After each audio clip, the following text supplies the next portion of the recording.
সত্ৰীয়া ৰীতি পৰম্পৰাৰে আজি বৰপেটা সত্ৰত জ্বলোৱা হ'ল মাঘৰ উৰুকাৰ মেজি।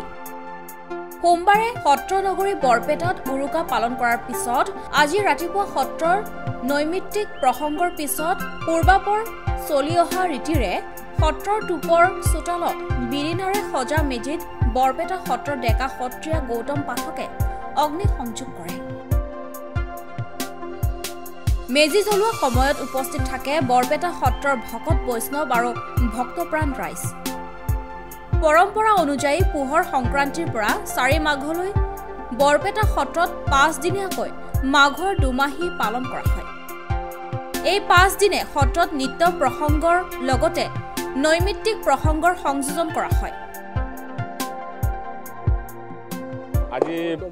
আজি মাঘ মাহৰ প্ৰথম তাৰিখ।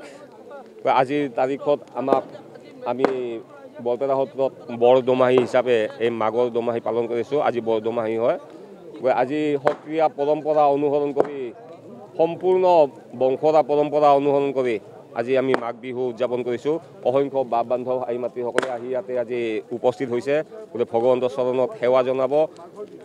এটাই উদ্দেশ্য যাতে আমাৰ যিটো অকল্যাণ বুলি কওঁ আমি, সেই অকল্যাণবিলাক আঁতৰি যাওক, সকলোৰে কল্যাণ হওক, তাকে আমি ভগৱানৰ চৰণত প্ৰাৰ্থনা কৰিছোঁ। আজিৰ দিনৰ পৰা যেন সমস্ত এই মেজিৰ জুই জ্বলাইছোঁ আমি, এই মেজিৰ জুয়ে যেন সকলোকে কল্যাণ কৰে আৰু মেজিৰ জুয়ে যেন সকলোৰে অপায় অমংগলবিলাক দহন কৰি পুৰি লৈ যায়।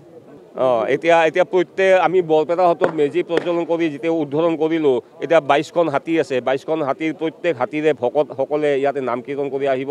আহি প্ৰত্যেক হাতীতে প্ৰত্যেকেই এতিয়া নিজা কৰি মেজি সজাইছে।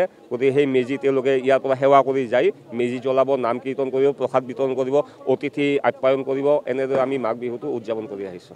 যথেষ্ট মানে ইতিমধ্যে আহি উপস্থিত হৈছেই, অসংখ্য আহিব আৰু গোটেই দিনজোৰা কাৰ্যসূচী আমাৰ চলিব। ইয়াতে বীৰনাম চলিব, গতিকে বীৰনামত সেৱা ল'ব।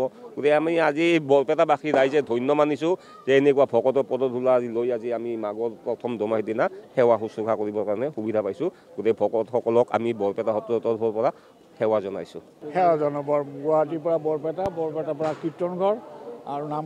এই কীৰ্তনঘৰটো আজি আমি জন্মৰ পৰাই আমি আহি আছোঁ আৰু এইকাৰণে মানে ইয়াৰ ভক্তি আৰু বেলেগৰ ভক্তিৰ লগত মোৰ কোনো সাদৃশ্য নহয়। সেইকাৰণে দৌৰি আহিছোঁ। ভগৱানে যাতে সকলোৱে কুশল কৰক, বৰপেটাবাসীক কুশল কৰক, অসমবাসীক কুশল কৰক, অপয়া শক্তি নাশ কৰক, এইটোৱে মোৰ এটা